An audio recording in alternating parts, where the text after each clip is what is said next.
Last video is on the military press, aka shoulder press. It's very, very, very hard exercise, a shoulder press. Way harder than everybody makes it seem. And why is that? Because most people do a shoulder press like this. They have the bar here, and then look at my legs. They're gonna bend their knees, like that. That's how they do a shoulder press, right? So one more time, they have the bar right here. It's super heavy. They're like, yeah, I'm doing a shoulder press. Not really. A strict military press, aka a strict shoulder press, is with your legs tight. Sorry, I just got a text. With your legs tight. So your feet are hip wide, or a little wider than your hips. Stomach is in, chest up, shoulder blades back, tuck your chin in, arch your back a little bit.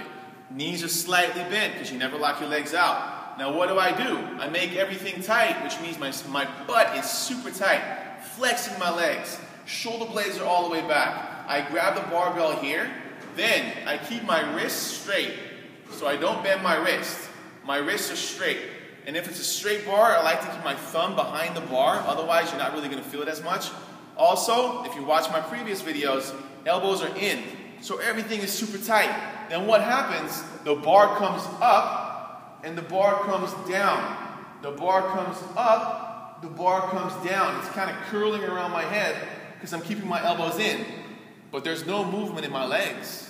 Now, this is a very, very hard exercise because anytime you push anything above your head, it's considered extreme exercise, basically extreme intensity. Because here's what happens. You have something above your head. Whether or not you crumble depends on the stability of your wrists, your elbows, your shoulders, and then most importantly, your spine, your stomach, your butt. Everything is so unstable. So as you push it up, it's getting harder and harder and harder and harder. So especially for girls, this is a very hard exercise. If you do a military press at SUF, that's why we have the big, fat, dark bars. They're lighter. I think they're like 15 pounds. So use those instead, but get their technique down first.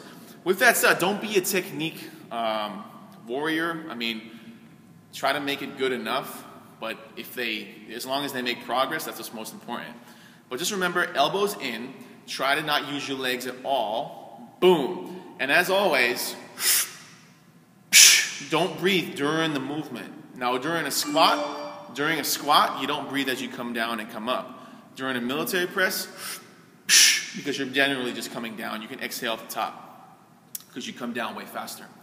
So hope that made sense. If you have any questions, as always, reach out to me and I'll help you out with that.